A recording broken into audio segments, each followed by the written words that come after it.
speaking of, in particular, Netflix docuseries that you've been working on, Diddy Do It. Right. You've been saying for years that you feel you knew Diddy's character. Right. Feel uncomfortable with the way you represent the idea of going to these projects. To come party with me. Yeah. And then that swayed me away from it. Just that alone. Nigga Puff, like he called, we should kick it on the shit after the made. Right. And the nigga, matter of fact, they sent me the girl pictures, like pictures of this girl, like not the shit that y'all saw.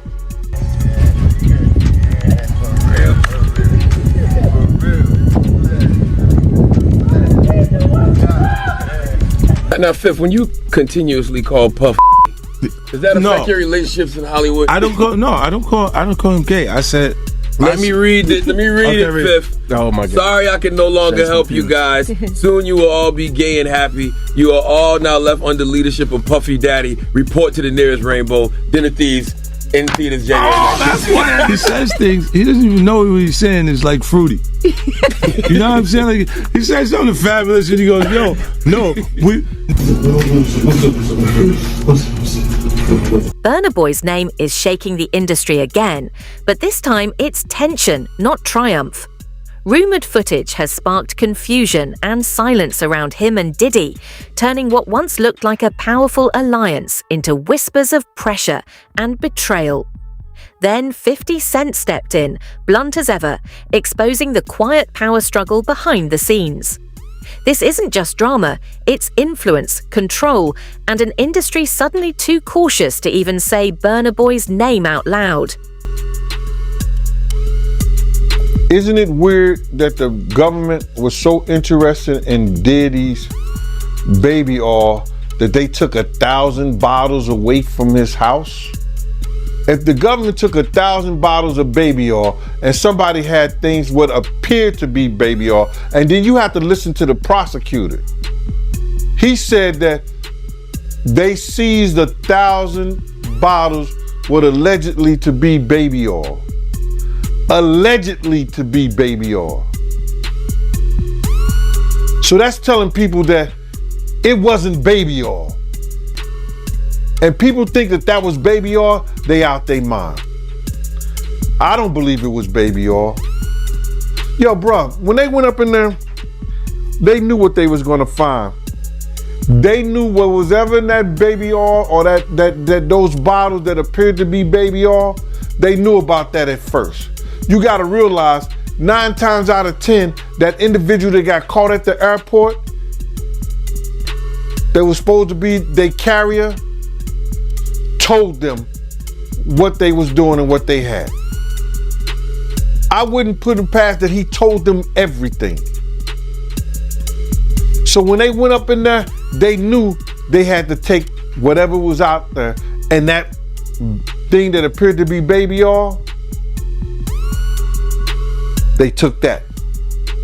They got it.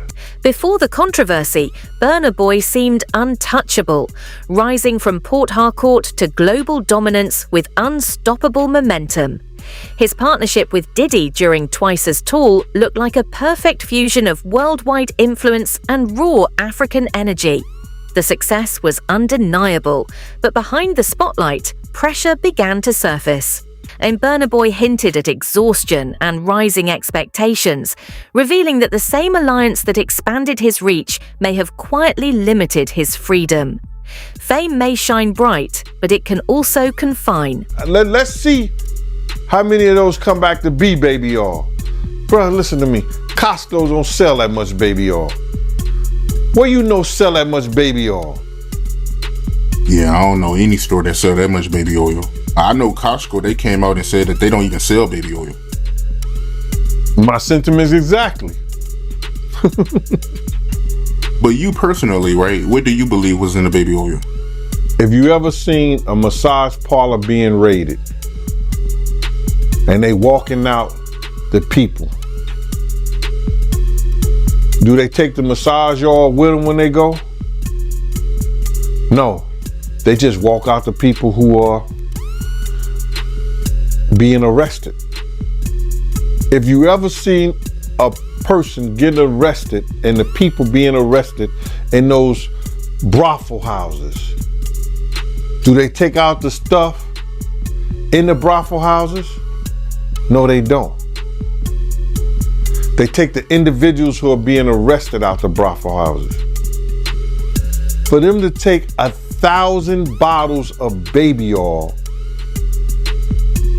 it's like that they did not leave one. They left people there, but they ain't leave not one bottle. Nobody needed no baby oil. So my whole thing about it is that there was something in that other than baby oil.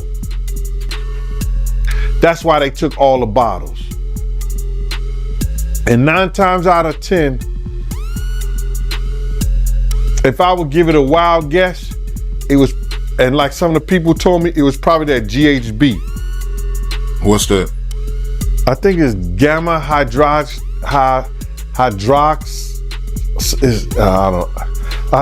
I looked it up, bro. Let me see. See if I can find it. I know this is just showing everything like that, but oh no. Let me. Yo, somebody tap dance or sing or do something, you know what I'm saying, while I'm doing this. Oh, here it go right here. It's gamma hydroxy butyric. What is its effect on the body? It's a euphoria, drowsiness, decreased anxiety, and memory impairment. It works on the nervous system and gives you this feeling of euphoria. So they take that and rub it on her and you forget who you are, what you're doing. It can also give you memory loss, drowsiness. And that's under the DEA, the Drug Enforcement Administration.gov. When the alleged footage surfaced, the spotlight shifted from music to control, and Burna Boy's posts about freedom and false kings felt more like warnings than art. Fans began decoding his lyrics, searching for signs of pressure behind the scenes. Then 50 Cent stepped in, blunt as ever, accusing powerful figures of moving artists like pieces on a board. His words reignited the debate over influence and control, raising one sharp question: can true freedom survive in a system built on contracts and quiet power, especially with Burna Boy at the center of it all? Even gave me because you won't claim it. No, you want to sit around and pretend to like bitch. That's what y'all do. And then you get these hard Jocelyn? So I'm just like curious. these are the you like half man. No disrespect, but Jocelyn rough. Them shoulders is. And the way she like running up on, I already know she done strapped up on you. Ooh. So, Jack, let me ask you. There's one, some of the shocking things I hear that mean with a harness. Oh. Okay, not a harness. Yeah. So I gotta ask you this. I'm sure somebody's already asked you this, but have you ever been to a P. Diddy party? Yeah, several, many, honestly. And so, can you take us through like what goes on, like when you were there? What did I say when y'all asked me about why was the TD Jakes at the Diddy party? Yeah. What'd I say? Money. And That's correct. Were you surprised that there were so many cameras in his houses? No. That he was recording these? Of course. He is the J. Edgar Hoover of hip hop. Okay. Y'all done seen him put on the pyramid with a skirt? So let me ask you, when you hear that Cassie was told to hire male escorts to come in what they call freak-offs now. Yeah. Is that something normal that happens in Hollywood? Yeah. Freak-offs. Yeah. Okay. Everybody know that. I've been saying it. Yeah. How many times I got these is wild. So do you feel like people, when they hear pink cocaine Young Miami has to bring across. Wait, the Tusi. Yeah, the Tusi. That's what they call. I found out. I talked to my drug guy because I wanted to be informed. Because people was calling it Tusi, that's calling it the Tunchi. I didn't know which one it was. So I talked to my drug guy, and my drug guy filled me in. And then it made perfect sense. Tusi. Talk to him. Drugs with Jaguar. Let's talk. Drugs education. 101. So Tusi is the cocaine, but they take the ketamine and cook it up. And they fold it into the coke. Now, if you don't know what ketamine is what they call on the street Special K. It's a veterinary drug. It's a horse tranquilizer. Now, gay men have been using this for years. See, back in the day, if you went to a gay party or a gay rave, there were certain drugs that you would always find on hand. Viagra, ecstasy, Special K, and cocaine. Now see, the cocaine keep you up all night, but unfortunately it gives you limp noodle because of what the blood flow is. So you with a half-hard dick all night. So that's why you have the Viagra, to make sure that the dick involuntarily stays hard while you're numbing yourself with the coke. Now see, the ketamine, that's a horse tranquilizer, so that relaxes all your muscles. You could get by 80 ton gorillas. You wouldn't feel a thing. So now, your dick is gonna stay hard. You numbed up and you high. You got the ketamine in you, so you don't feel shit. And then you add the ecstasy to put in the feeling that you've now blocked out. Contracts are the invisible cables running through the music industry, silent, strategic, and powerful enough to redirect entire careers.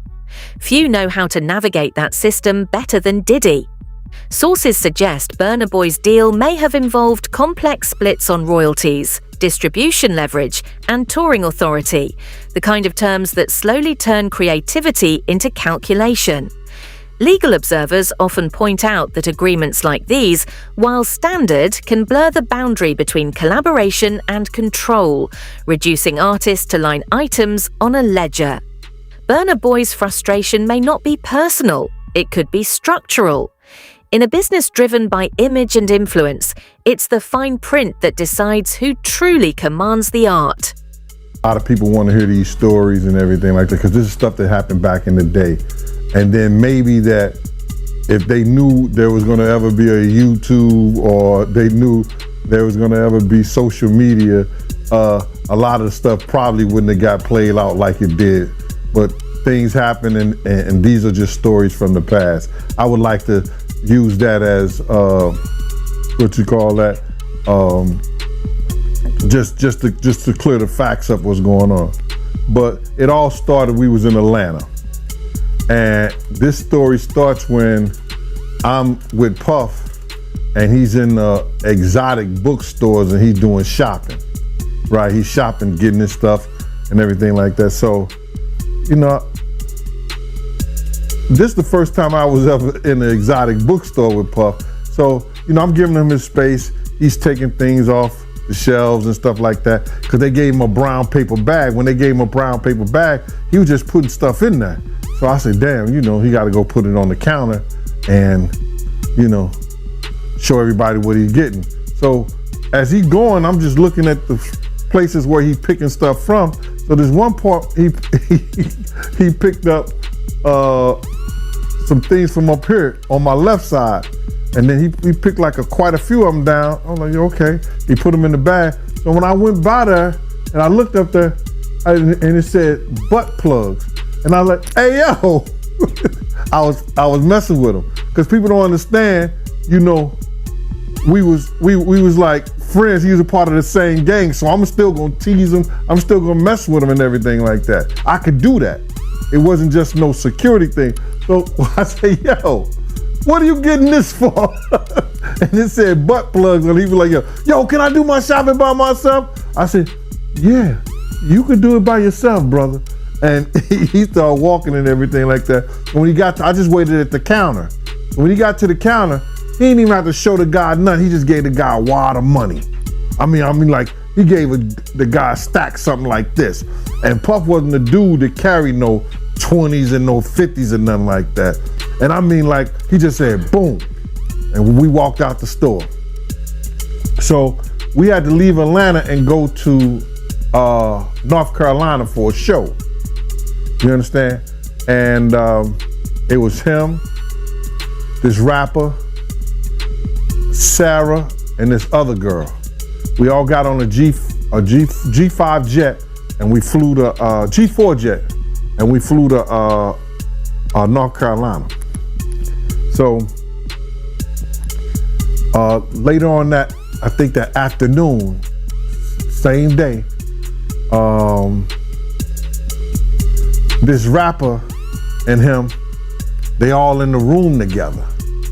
You know, it's Sarah, the girl, Puff, and this dude, this rapper. As the controversy escalated, the fan base fractured instantly. One side blamed Diddy, claiming another rising force was being cornered by industry power, while the other argued Burna Boy was challenging the very machine that amplified him. Then 50 Cent stepped in and sharpened the moment. "That's why I own my masters. Nobody can control my catalogue." It wasn't just commentary, it was a message. The tension exposed how quickly mentorship can feel like leverage and how fast respect can turn into resistance. In hip-hop, every alliance carries strategy, and when strong personalities clash, even multi-million-dollar partnerships can unravel overnight, leaving Burna Boy's name ringing the loudest in the fallout. At the door and stuff like that, like, yeah, so then next thing you know, somebody rang the doorbell. We had the presidential suite where we was at. So I opened the door and the dude said, "Yo, I'm here for my cousin." I said, "Who your cousin?" And he said, "Ja Rule." I said, "Well, he busy right now." He said, "He busy doing what?" I said, "He with Puff, they're in the room, they busy, they don't want to be bothered." He said, "Well, I'm going in there." I said, "Bruh, you ain't going in there because he told me they don't want nobody to be bothering them." He was like, "Yo, I don't care, man. I'm going in there." That bull like that. I said, "Yo, bro, Jesus Christ had to come down here and take the air out of my body before you get in that room right there. Watch. He tried to bum rush me. I grabbed him and threw him against the piano. When I threw him into the piano, Puff and Ja Rule runs out the room. Puff got his towel, Ja grabbing his towel, but they butt the naked. And so then Ja was like, "Yo, what's going on? Yo, G, that's my cousin." He know me well, you know, and Puff was like, "Yo, G, what happened?" I said, "He tried to get in the room. I told him he couldn't get in the room." And he was like, Puff looked at Ja. He said, "Yo," Ja said, "You ain't want to go in that room because there's a lot of freaking going on." So I was like, "Oh," he said it was a lot of freaking going on. So that was basically that story, man. You know what I'm saying? They went back in the room. Dude felt a certain kind of way, and he left out. So I seen them at the concert the next day, and they tried to, you know, form up against me. But my man Frank was like, I told my man Frank, I was like, "Yo, Frank, put yourself in that position. Somebody trying to get in the room, and Ja told you don't let nobody get in the room. What would you do? Now y'all can do whatever y'all want to do, man, but you know I ain't taking no losses." He said, "Yo, you good," and that was it. Bruh, when Ja said, "You don't want to come up in there, a lot of freaky stuff is going on. You got to use your mind." What they was doing with those butt plugs. Right.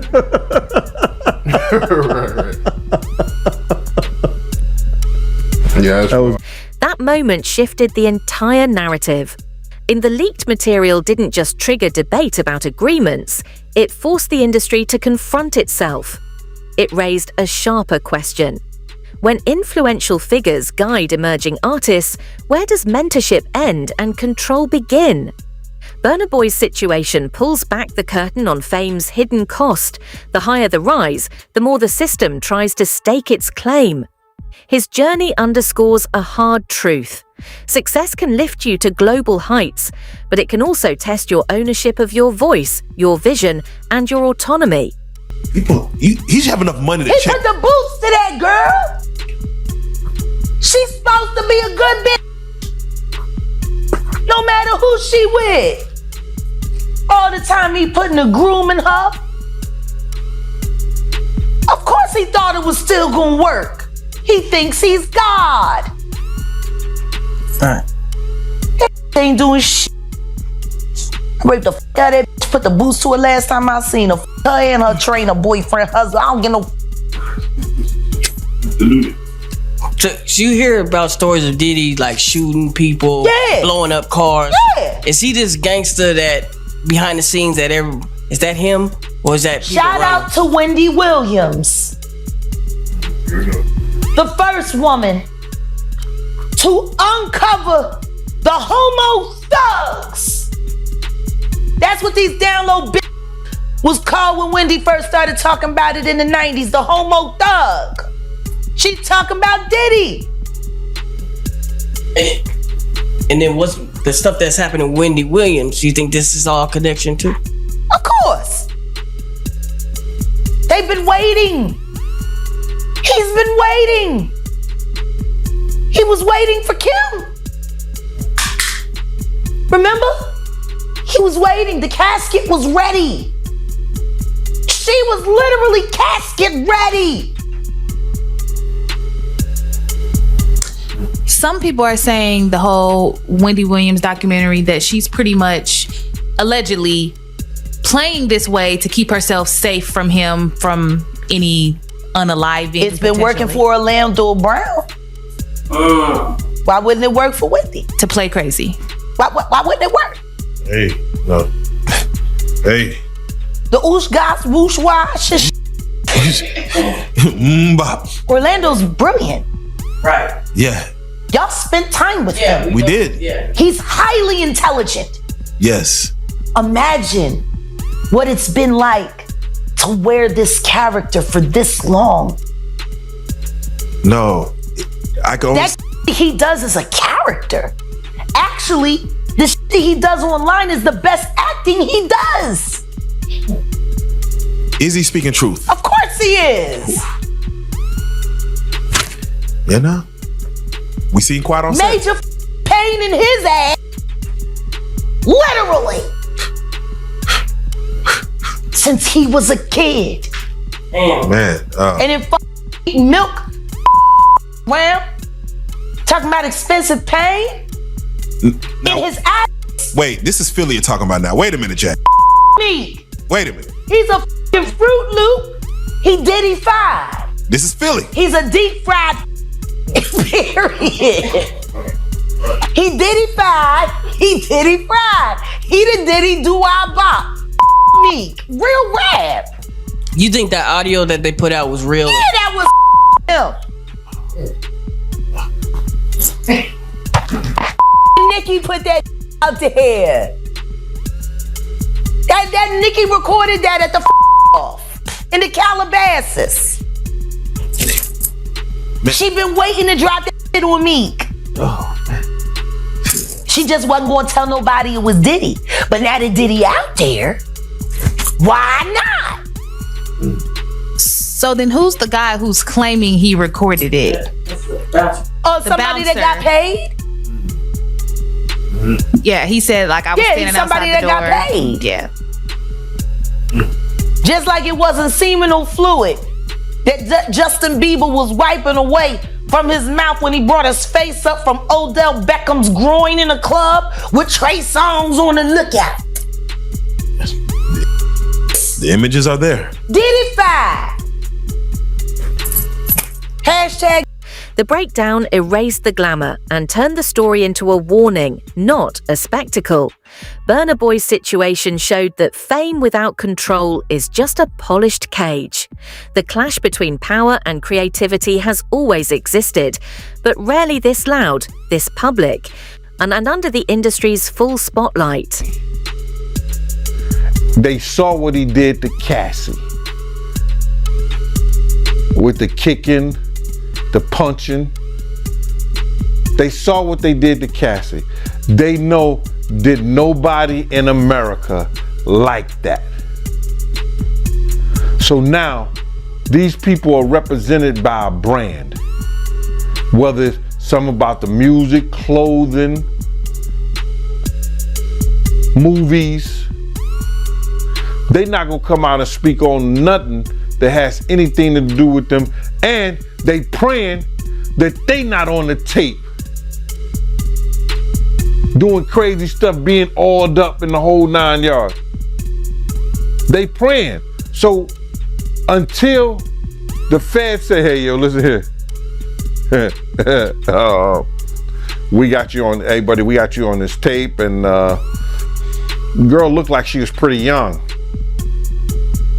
We're not gonna show it, but we need you to come and testify against Brother Love, P. Diddy, Puff Daddy, you know, Sean Combs. That's when they're gonna start talking, and they're not gonna be talking in his favor. When the feds come to them and show them what they got on tape, because if he had 250 tapes all over, 250 cameras all over the house, somebody got caught stealing a cookie out the cookie jar. It could be your favorite pastor. It could be your favorite politician. But they didn't think they was being watched, and Brother Love was watching. Yeah, I mean, TD Jakes, he hasn't even came out and said anything. And him and Diddy was real cool. Amen. Amen. Yeah, man. And I know the people in the congregation over there is shaking in their boots, because this man didn't lead them, probably, allegedly probably led them to damnation, because those people's hearts are going to be broken if that man is seen on those tapes doing anything. Because people always put their faith in the pastor instead of putting their faith in God. And what they need to do is understand that he's just a man. And he has a history. It's not looking too good for him. So you feel like celebs are worried that they might be on tape? Oh, they know. That's why they ain't speaking up or saying nothing. Yeah, I was at a Diddy party, but I know I ain't do nothing. When you don't know somebody's taping you, when you don't know that somebody is videoing you in some kind of form or fashion, you got that alcohol, you got the drugs in you, they're a little loose, bruh. They let down all their inhibitions. The music is pumping. He said it himself. He got it so hot in there that you gotta take your clothes off. He said that himself, bruh. So a lot of them, like what he said? I think a lot of them was being swallowed. Have you ever been swallowed? They tell off on themselves all the time, man. You just gotta listen. But why do you think Diddy had all them hidden cameras? Bruh, when you that powerful, you didn't get that powerful without having 1 or 2 or maybe 3 ups on somebody. Diddy always been the type of individual that want to have ups on the next person no matter what they was doing. Like, he always played artists against each other. He did it to Big, he did it to Craig Mack. You understand? I said before, he did the stuff to Ja Rule. You know what I'm saying? So had the ups on Ja Rule so he could go after Jay-Z. You understand what I'm saying? So he always played those kind of up games on people. So to have those cameras and know what he was doing, it's gonna give him the ups on everybody who came to that party. Even your favorite basketball player. Ain't no party like a Diddy party. We know who said. Beyond the noise, the Burna Boy saga exposes a hard truth. Control is the currency that decides who survives. His defiance hints at a shift, with artists demanding ownership of their music and image. 50 Cent's warning was clear. The game stays the same, only the faces change. This isn't just scandal, it's exposure. The real question isn't who leaked it, but who profits when artists are pressured into silence.